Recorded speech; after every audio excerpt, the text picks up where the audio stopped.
여러분, 중국 전체가 발칵 뒤집혔습니다. 우리 중국도 못하는데 한국이 무엇을 한다는 거죠? 어차피 한국도 못합니다. 중국 최고의 자동차 기술 전문가가 한국을 완전히 무시하다가 180도 바뀐 실화입니다. 그것도 우리나라 기술력을 보고 완전히 굴복한 이야기죠.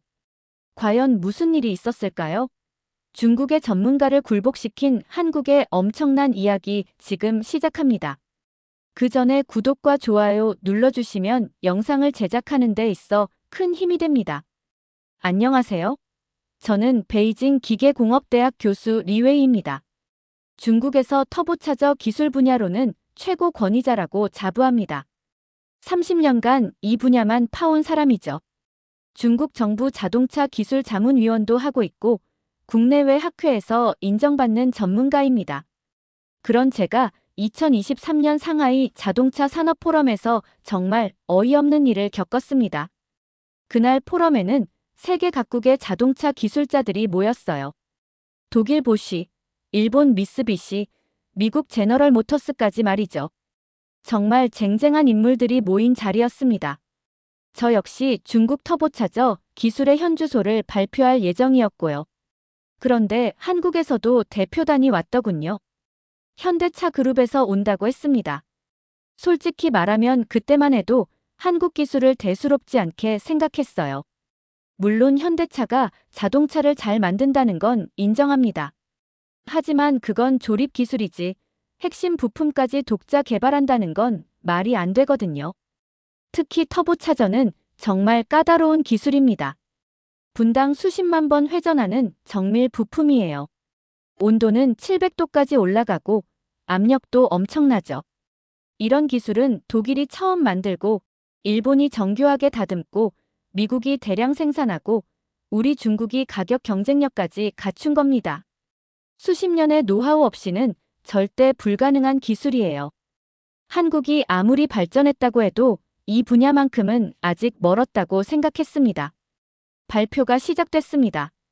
한국 대표단이 나와서 터보차저 기술에 대해 설명하기 시작했죠.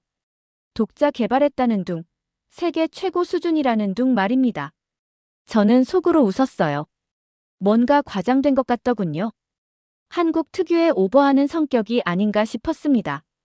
그런데 발표 내용을 들어보니 제법 구체적이더군요. 기술 스펙도 상당히 디테일했고 성능 데이터도 나름 그럴듯했어요. 하지만 저는 여전히 의심스러웠습니다. 데이터야 얼마든지 조작할 수 있는 거잖아요. 실제로 그 성능이 나오는지는 별개 문제죠. 제 옆에 앉은 독일 보쉬 엔지니어도 고개를 저었습니다. 일본 기술자는 아예 딴청을 피우고 있었어요. 미국 쪽 사람들도 시큰둥한 표정이었죠. 모두들 저와 비슷한 생각인 것 같았습니다. 한국이 과연 어디까지 할 수 있을까 하는 의구심 말이에요. 그런데 한국 발표자는 계속해서 자신만만하게 설명을 이어갔습니다. 심지어 중국 기술보다 앞선다는 식으로 말하기까지 했죠. 이건 정말 참을 수 없었어요. 중국이 한국보다 자동차 기술에서 앞선 건 명백한 사실이거든요. 생산량도 더 많고 기술력도 더 축적되어 있어요. 저는 참다 못해 질문을 던졌습니다. 한국이 터보차저를 독자 개발했다고 하는데 과연 어느 정도 수준인지 궁금하다고 말이죠. 그러면서 조금 비꼬는 투로 물었습니다. 한국은 아직 우리보다 한참 뒤처져 있지 않느냐고요. 조립이나 하는 수준에서 벗어났는지 의문이라고 했죠. 그때 한국 대표단 중 한 명이 대답했습니다. 김태현이라는 연구원이었어요. 30대 후반으로 보이는 사람이었는데 참 진중한 인상이었습니다. 그가 말하길 3년간 2,000번 넘게 실패했지만 결국 독자 기술로 완성했다고 합니다. 그러면서 중국 교수님께서 직접 와서 확인해 보시면 어떻겠냐고 제안했죠. 순간 포럼장이 조용해졌습니다. 모든 시선이 저에게 쏠렸어요. 저는 당황했습니다. 설마 정말 한국에 가서 확인해 보라는 건가요? 하지만 이미 큰 소리를 쳤는데 물러설 수도 없었습니다. 게다가 호기심도 생겼어요.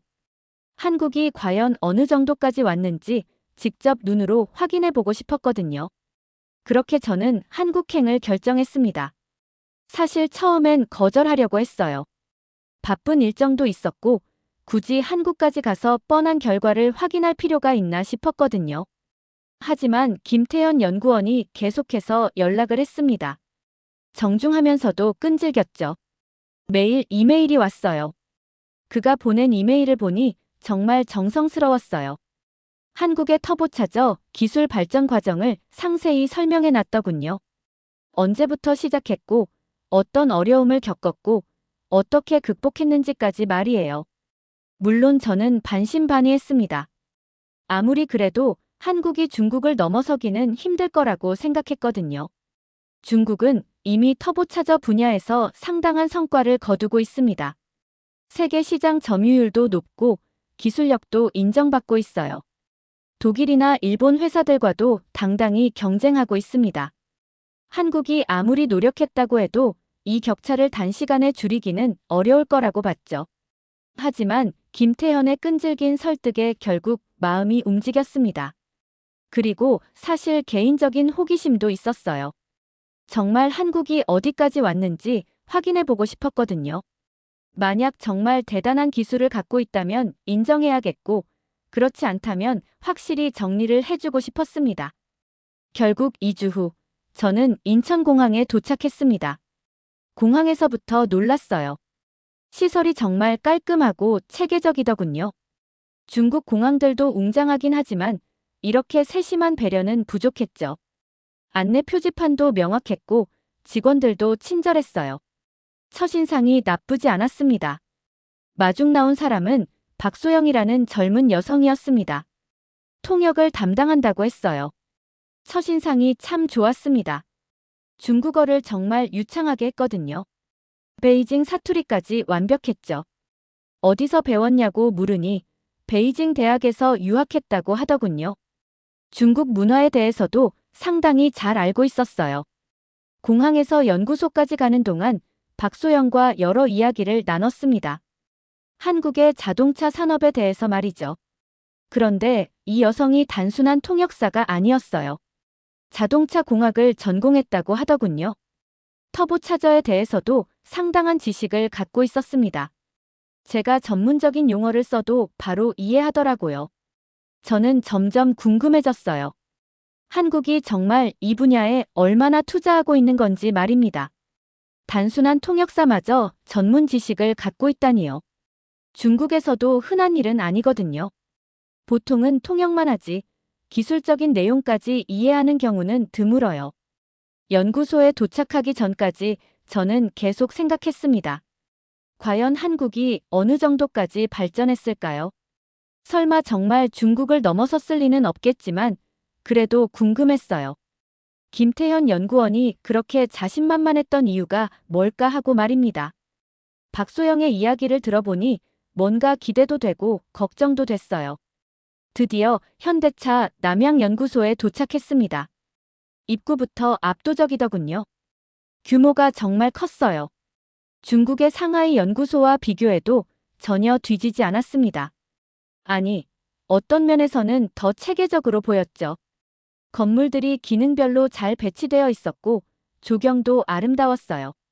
김태현 연구원이 직접 나와서 맞이해줬습니다. 30대 후반 정도로 보이는 사람이었어요. 인상이 참 진지하고 성실해 보였습니다. 악수를 나누며 인사를 했는데 손에 굳은 살이 만져지더군요. 연구실에만 있는 사람이 아니라 직접 현장에서 뛰는 엔지니어라는 느낌이었습니다. 그가 저를 안내하며 연구소 투어를 시작했죠. 첫 번째로 간 곳은 설계실이었습니다. 들어가자마자 깜짝 놀랐어요. 최신 CAD 시스템이 즐비하게 늘어서 있더군요. 독일이나 일본 연구소에서나 볼 법한 장비들이었습니다. 연구원들이 모니터를 보며 터보차저 설계를 하고 있었어요. 김태현이 설명해 주길 모든 설계를 자체적으로 한다고 했습니다. 외부 업체에 의존하지 않는다는 거죠. 심지어 소프트웨어도 자체 개발한 게 있다고 하더군요. 터보차저 특성에 맞게 최적화한 설계 프로그램이라고 했어요. 저는 속으로 의심했어요. 설계야 누구나 할 수 있지만 실제로 만들어서 제대로 작동하는 건 별개 문제거든요. 한 연구원이 화면을 보여주며 설명했습니다. 터빈 블레이드의 형상을 최적화하는 과정이었어요. 공기역학적 효율을 높이기 위해 수천 번의 시뮬레이션을 돌린다고 하더군요. 그리고 그 결과를 바탕으로 실제 제품을 만든다고 했어요. 이론과 실제가 잘 맞아떨어진다는 게 인상적이었습니다. 다음으로 간 곳은 시제품 제작실이었습니다. 여기서 정말 놀랐어요. 정밀 가공 장비들이 정말 좋더군요. 독일제, 일본제 최고급 장비들을 갖춰놨습니다. 오축 가공기, 정밀 연삭기, 측정 장비까지 말이에요. 그리고 기술자들의 솜씨도 상당했어요. 터보차저의 핵심 부품인 터빈 블레이드를 직접 가공하고 있었거든요. 저는 김태현에게 물었습니다. 이 터빈 블레이드의 정밀도가 어느 정도냐고요. 그가 답하길 공차가 0.01mm 이내라고 하더군요. 이건 정말 놀라운 수준입니다. 중국에서도 최고 수준의 공장에서나 가능한 정밀도거든요. 실제로 측정 장비로 확인해 보니 정말 그 수준이었어요. 한 기술자가 가공 과정을 보여줬습니다. 하나의 터빈 블레이드를 만드는데 몇 시간이 걸린다고 하더군요. 그만큼 정교한 작업이라는 거죠. 그리고 완성된 제품은 하나하나 검사를 받는다고 했어요. 불량률을 최소화하기 위해서라고 했습니다. 그 다음에 본 건 더 충격적이었습니다. 가변 지오메트리 터빈 기술을 독자 개발했다는 거예요. 이건 정말 고난도 기술입니다. 터빈 날개의 각도를 실시간으로 조절해서 엔진 효율을 극대화하는 기술이거든요. 독일과 일본 몇 개 회사만 갖고 있는 기술이죠. 실제로 작동하는 모습을 보여줬는데 정말 부드럽게 움직이더군요. 소음도 거의 없었어요. 제어 시스템도 상당히 정교했습니다. 엔진 상태에 따라 실시간으로 각도를 조절한다고 하더군요. 이런 기술을 독자 개발했다는 게 믿어지지 않았어요. 김태현이 개발 과정을 설명해줬습니다. 처음엔 정말 많은 실패를 했다고 하더군요. 제어 알고리즘도 수십 번 바꿨고 기계적 구조도 여러 번 개선했다고 해요. 하지만 포기하지 않고 계속 도전했다는 거죠. 그 결과 지금의 기술을 만들어냈다고 했습니다. 마지막으로 간 곳은 테스트룸이었습니다. 여기서 완전히 넘어갔어요. 온갖 시험 장비들이 있더군요. 내구성 테스트, 성능 테스트, 소음 테스트까지 모든 걸 자체적으로 할 수 있는 시설이었습니다. 김태현이 보여준 테스트 결과를 보니 세계 최고 수준의 성능을 보이고 있었어요. 특히 내구성 테스트 결과가 인상적이었습니다. 극한 조건에서도 안정적으로 작동한다는 데이터였어요. 온도 변화, 압력 변화, 진동 등 모든 조건에서 테스트를 했다고 하더군요. 그리고 그 결과가 유럽이나 일본 제품과 비교해도 전혀 떨어지지 않았습니다. 저는 점점 당황스러워졌습니다. 이게 정말 조립 수준인가요? 완전히 독자 기술로 개발한 것 같은데요. 그동안 제가 한국을 너무 과소평가했던 건 아닌가 싶었어요. 하지만 아직 실제 성능을 직접 확인해 보지는 못했습니다. 데이터는 조작할 수도 있는 거니까요. 이튿날 아침, 김태현이 특별한 장소로 안내했습니다. 김포에 있는 발전소였어요. 여기서 현대차의 터보차저가 실제로 가동되고 있다고 했습니다. 단순히 연구소에서 보는 게 아니라 실제 운용 환경에서 성능을 확인해 보자는 거였죠. 저는 드디어 진짜 실력을 볼 수 있겠다고 생각했어요. 발전소에 도착하니 현대차 엔지니어들이 이미 와 있었습니다. 오늘은 특별히 극한 테스트를 진행한다고 했어요. 터보차저의 한계를 시험해 보는 거라고 했습니다. 온도 700도, 분당 20만 회전이라는 극한 조건에서 말이죠. 이건 정말 위험한 테스트예요. 자칫 잘못하면 터보차저가 완전히 망가질 수 있거든요. 김태현이 테스트 절차를 설명해 줬습니다. 단계별로 부하를 올려가면서 터보차저의 반응을 살펴본다고 했어요. 온도, 압력, 진동, 소음 등 모든 지표를 실시간으로 모니터링한다고 했습니다. 만약 위험 수치에 도달하면 즉시 중단한다고 했어요. 테스트가 시작됐습니다. 처음에는 정상 운전 조건으로 시작했어요. 모든 지표가 안정적이었습니다. 온도, 압력, 진동 모두 정상 범위 내에 있었죠. 그 다음 단계로 넘어갔어요. 부하를 조금씩 올리기 시작했습니다. 터보차저의 회전수가 점점 높아졌어요. 10만 회전, 15만 회전까지는 별 문제 없이 넘어갔습니다. 하지만 18만 회전을 넘어서면서 이상 징후가 나타나기 시작했어요. 진동 수치가 조금씩 올라가더군요. 소음도 커졌고요. 저는 긴장하기 시작했습니다. 이 정도면 중단해야 하는 게 아닌가 싶었어요. 하지만 한국 엔지니어들은 침착했습니다. 예상 범위 내라고 하더군요. 계속 진행한다고 했어요. 19만 회전, 19만 5천 회전을 넘어갔습니다. 진동과 소음이 계속 증가했지만 아직 위험 수준은 아니었어요. 하지만 저는 불안했습니다. 드디어 20만 회전에 도달했습니다. 그 순간 진동 수치가 급격히 올라갔어요. 경고음이 울리기 시작했습니다. 모니터 화면에 빨간 불이 켜졌어요. 저는 김태현에게 소리쳤습니다. 위험하다고, 즉시 중단해야 한다고 말이에요. 이런 상황에서 계속 진행하면 터보차저가 폭발할 수도 있거든요. 하지만 김태현은 차분했습니다. 아직 괜찮다고 하더군요. 자체 개발한 백업 시스템이 작동하고 있다고 했어요. 진동을 억제하는 특별한 장치가 있다는 거였습니다. 정말 믿기지 않았어요. 이런 극한 상황에서 어떻게 그렇게 여유로울 수 있는지 말이에요. 그때 정말 놀라운 일이 일어났습니다. 진동 수치가 다시 안정화되기 시작한 거예요. 빨간 경고등이 꺼지고 정상 상태로 돌아왔습니다. 소음도 줄어들었어요. 도대체 어떻게 된 일인지 이해할 수 없었습니다. 분명히 위험 상황이었는데 말이에요. 김태현이 설명해줬습니다. 한국 터보차저에는 특별한 진동 억제 시스템이 내장되어 있다고 했어요. 극한 상황에서 자동으로 작동하는 시스템이라는 거였습니다. 베어링 구조를 특별히 설계했고 냉각 시스템도 개선했다고 했어요. 그래서 다른 터보차저라면 견디지 못할 조건에서도 안정적으로 작동할 수 있다는 거였죠. 테스트는 계속됐습니다. 온도를 700도까지 올렸어요. 이건 정말 극한 조건입니다. 대부분의 터보차저는 이 온도에서 손상을 입거든요. 하지만 한국 터보차저는 버텨냈어요. 성능 저하도 거의 없었습니다. 정말 믿기지 않는 광경이었어요. 저는 완전히 당황했습니다. 이론적으로는 불가능한 일이었거든요. 제가 알고 있는 터보차저 기술로는 이런 성능이 나올 수 없어요. 도대체 어떤 기술을 쓴 건지 궁금했습니다. 혹시 어떤 특별한 소재를 사용한 건 아닌가 싶었어요. 테스트가 끝나고 나서 결과를 분석했습니다. 모든 지표가 예상 범위 내에 있었어요. 성능 저하도 거의 없었고 손상된 부분도 없었습니다. 이건 정말 놀라운 결과였어요. 중국이나 독일, 일본의 터보차저와 비교해도 전혀 뒤지지 않는 성능이었습니다. 김태현이 마지막으로 한 말이 인상 깊었어요.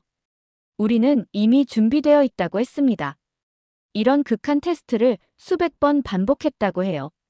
그래서 어떤 상황에서도 대응할 수 있다는 거였죠. 단순히 운이 좋았던 게 아니라 철저한 준비의 결과라는 겁니다. 저는 할 말을 잃었어요. 한국 기술을 완전히 과소평가했다는 걸 인정할 수밖에 없었습니다. 이건 단순히 조립 수준이 아니에요. 세계 최고 수준의 기술이었습니다. 하지만 아직 이해되지 않는 부분이 많았어요. 어떻게 이런 기술을 개발할 수 있었는지 말이에요. 테스트 후 회의실로 자리를 옮겼습니다. 오늘 결과를 자세히 분석해보자는 거였어요. 김태현과 다른 엔지니어들이 데이터를 정리해서 보여줬습니다. 정말 상세한 분석이었어요. 온도 변화 그래프, 진동 패턴, 압력 변화까지 모든 걸 기록해놨더군요. 저는 가장 궁금했던 걸 물어봤습니다. 도대체 어떤 기술로 그런 성능을 낼 수 있었냐는 거였어요. 김태현이 천천히 설명하기 시작했습니다. 한국만의 독특한 접근법이 있다고 하더군요. 서구나 중국과는 다른 방식이라는 거였어요. 첫 번째는 소재 기술이었습니다. 터빈 블레이드에 특별한 합금을 사용한다고 했어요. 기존 소재보다 내열성이 30% 향상된 소재라고 하더군요. 한국 포스코에서 개발한 특수강이라고 했습니다. 이 소재를 쓰면 더 높은 온도에서도 안정적으로 작동할 수 있다는 거였어요. 두 번째는 베어링 기술이었습니다. 기존에는 볼 베어링을 주로 썼는데 한국은 자기 베어링을 도입했다고 해요. 마그네틱 베어링이라고 하는 기술인데 물리적 접촉 없이 회전축을 지지하는 방식이라고 했습니다. 그래서 마찰이 거의 없고 진동도 적다는 거였어요. 세 번째는 제어 시스템이었습니다. 한국은 인공지능을 활용한 제어 알고리즘을 개발했다고 해요. 실시간으로 터보차저 상태를 모니터링하면서 최적의 조건을 유지한다는 거였습니다. 문제가 발생하기 전에 미리 대응할 수 있다는 거죠. 저는 깜짝 놀랐어요. 이런 기술들은 정말 최첨단이거든요. 특히 자기 베어링은 독일이나 일본에서도 아직 상용화하지 못한 기술이에요. 한국이 이런 기술을 먼저 적용했다는 게 믿기지 않았습니다. 도대체 언제부터 이런 연구를 시작한 건지 궁금했어요. 김태현이 개발 과정을 설명해 줬습니다. 10년 전부터 차근차근 준비해왔다고 해요. 처음에는 기존 기술을 따라하는 수준이었다고 했습니다. 하지만 점점 독자적인 길을 찾아가기 시작했다는 거죠. 특히 최근 5년간은 완전히 새로운 접근법을 시도했다고 해요. 한국 방식의 특징은 실용성이었습니다. 이론적으로 완벽하지 않아도 실제로 잘 작동하면 된다는 철학이었어요. 서구의 방식은 이론부터 완벽하게 정립하고 시작하는데 한국은 일단 만들어보고 문제점을 찾아서 개선하는 방식이라고 했습니다. 예를 들어 진동 억제 시스템도 그랬어요. 기존 이론으로는 설명이 안 되는 방식이라고 했습니다. 하지만 실제로는 효과가 있다는 거죠. 수백 번의 실험을 통해 경험적으로 찾아낸 방법이라고 해요. 때로는 경험이 이론보다 앞서갈 수 있다는 걸 보여준 사례였습니다. 저는 점점 인정할 수밖에 없었어요. 한국의 접근법이 틀린 게 아니라 다른 거였습니다. 정통 방식은 아니지만 효과적이었어요. 어떤 면에서는 더 창의적이라고 할 수 있었습니다. 기존 틀에 얽매이지 않고 새로운 길을 개척한 거였거든요. 또 하나 인상 깊었던 건 협업 문화였습니다. 한국에서는 부서 간 벽이 낮다고 했어요. 설계팀, 제작팀, 테스트팀이 수시로 소통한다는 거였습니다. 문제가 생기면 모두가 머리를 맞대고 해결책을 찾는다고 해요. 이런 협업이 혁신을 만들어낸다는 거였죠. 저는 마지막으로 인정했습니다. 한국의 터보차저 기술이 정말 뛰어나다고 말이에요. 정통은 아니지만 이 방식은 효과적이라고 했습니다. 오히려 기존 방식의 한계를 뛰어넘는 혁신적인 접근법이라고 평가했어요. 제가 처음에 한국을 무시했던 게 정말 부끄러웠습니다. 마지막 날이 왔습니다. 오늘은 공식적인 평가 미팅이 있었어요. 현대차 임원들도 참석했고 제가 한국 기술에 대한 최종 평가를 발표하는 자리였습니다. 솔직히 말하면 정말 부담스러웠어요. 처음에 큰 소리 쳤던 것들을 모두 번복해야 하는 상황이었거든요. 회의실에 들어가니 20여 명이 앉아 있었습니다. 김태현도 있었고 박소영도 있었어요. 연구소장님도 나와 계셨고 임원분들도 여러 명 계셨습니다. 모든 시선이 저에게 집중됐어요. 정말 긴장됐습니다. 저는 천천히 입을 열었습니다. 먼저 제 소개부터 다시 했어요. 중국 베이징 기계공업대학 교수이고 30년간 터보차저 분야를 연구해왔다고 했습니다. 그리고 이번 한국 방문의 목적을 설명했어요. 한국 기술 수준을 정확히 파악하기 위해서였다고 말이죠. 그 다음에 제가 처음에 가졌던 편견을 솔직히 고백했습니다. 한국을 과소평가했다고 했어요. 조립 수준 정도로 생각했다고 인정했습니다. 터보차저는 독일, 일본, 미국, 중국만이 할 수 있는 기술이라고 착각했다고 했어요. 정말 오만한 생각이었다고 반성했습니다. 하지만 이번 방문을 통해 완전히 생각이 바뀌었다고 했습니다. 한국의 터보차저 기술은 세계 최고 수준이라고 평가했어요. 단순히 기존 기술을 따라 한 게 아니라 독창적인 방식으로 발전시켰다고 했습니다. 어떤 면에서는 중국이나 다른 나라들이 배워야 할 점이 많다고 인정했어요. 특히 인상 깊었던 점들을 하나씩 설명했습니다. 첫째는 기술적 완성도였어요. 설계부터 제작, 테스트까지 모든 과정이 체계적이었다고 했습니다. 둘째는 혁신적 접근법이었어요. 기존 틀에 얽매이지 않고 새로운 방법을 시도하는 용기가 있었다고 평가했습니다. 셋째는 실용적 철학이었어요. 이론적 완벽함보다는 실제 성능에 집중하는 자세가 좋았다고 했습니다. 넷째는 협업 문화였어요. 부서 간 소통이 잘 되고 문제 해결을 위해 함께 노력하는 모습이 인상적이었다고 했습니다. 그리고 박소영의 이야기도 다시 언급했어요. 처음에는 너무 감정적이라고 생각했다고 했습니다. 하지만 지금은 다르게 생각한다고 했어요. 기술 개발의 원동력은 결국 사람의 의지라는 걸 깨달았다고 했습니다. 절실함 없이는 진정한 혁신이 나올 수 없다는 것도 이해했다고 해요. 제가 말을 이어갔습니다. 당신들이 만든 건 단순한 기계가 아니었다고 했어요. 수천 번의 실패를 이겨낸 의지의 결정체였다고 평가했습니다. 그 의지가 있었기 때문에 불가능해 보였던 기술을 현실로 만들 수 있었다는 거죠. 중국도 배워야 할 점이 많다고 인정했습니다. 기술적 우월감에 빠져서 다른 나라를 무시하는 건 정말 위험한 발상이라고 했어요. 한국처럼 끊임없이 도전하고 혁신하는 자세가 필요하다고 생각한다고 했습니다. 마지막으로 사과했습니다. 처음에 한국을 무시했던 것에 대해서 말이에요. 정말 부끄러운 일이었다고 고백했습니다. 앞으로는 겸손한 마음으로 배우겠다고 약속했어요. 한국과 중국이 서로 협력해서 더 나은 기술을 만들어갔으면 좋겠다고 말했습니다. 회의실이 조용해졌어요. 모든 사람들이 진지한 표정으로 제 말을 듣고 있었습니다. 김태현이 고개를 끄덕였고 박소영은 미소를 지었어요.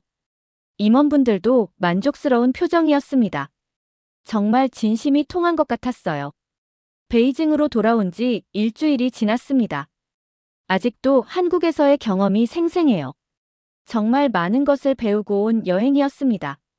특히 제 고정관념이 얼마나 잘못된 것이었는지 깨달았어요. 한국이라는 나라와 한국 사람들에 대해 완전히 새롭게 알게 됐습니다. 오늘은 제자들과 세미나를 했어요. 매주 하는 정기 세미나인데 이번에는 특별히 한국 방문 경험을 공유했습니다.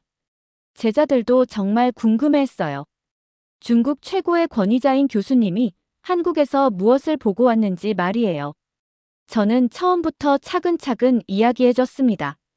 상하이 포럼에서 한국을 무시했던 것부터 시작해서 남양연구소에서 받은 충격, 김포 발전소에서 목격한 놀라운 성능까지 모든 걸 상세히 설명했어요.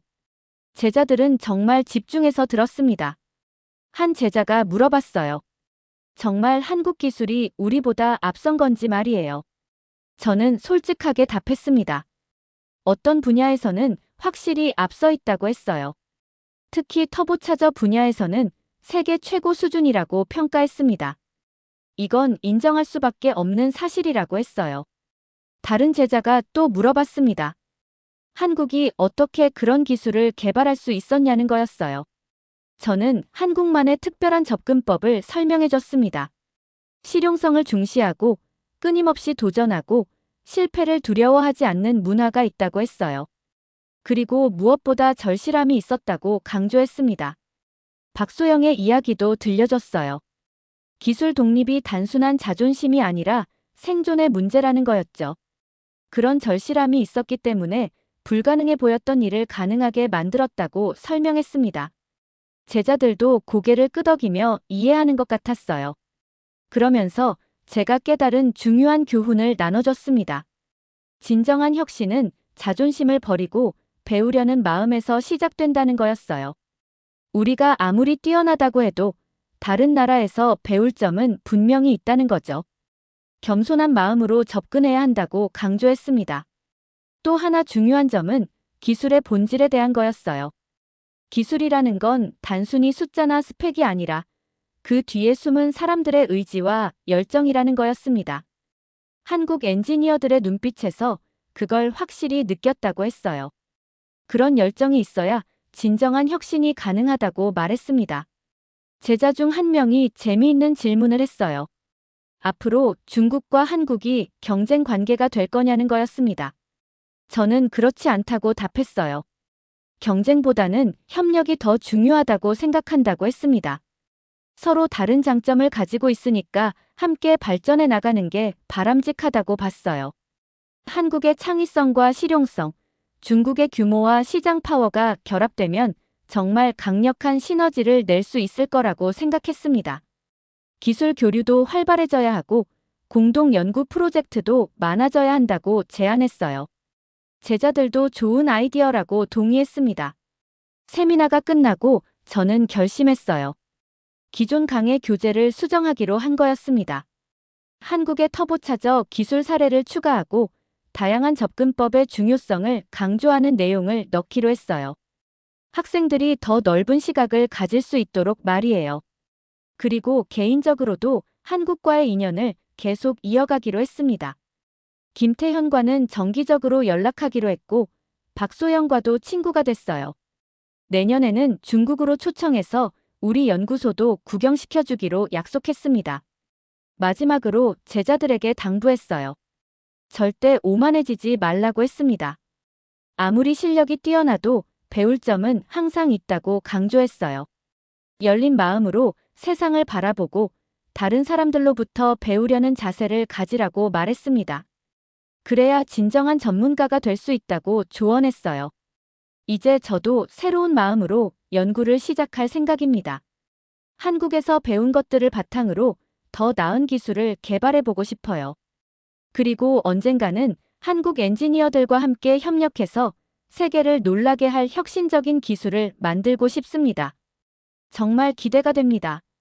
오늘의 이야기 어떠셨나요? 여러분의 생각이나 경험을 댓글에 남겨주세요. 이 영상이 마음에 드셨다면 구독과 좋아요 부탁드릴게요. 다음 영상에서 만나요. 감사합니다.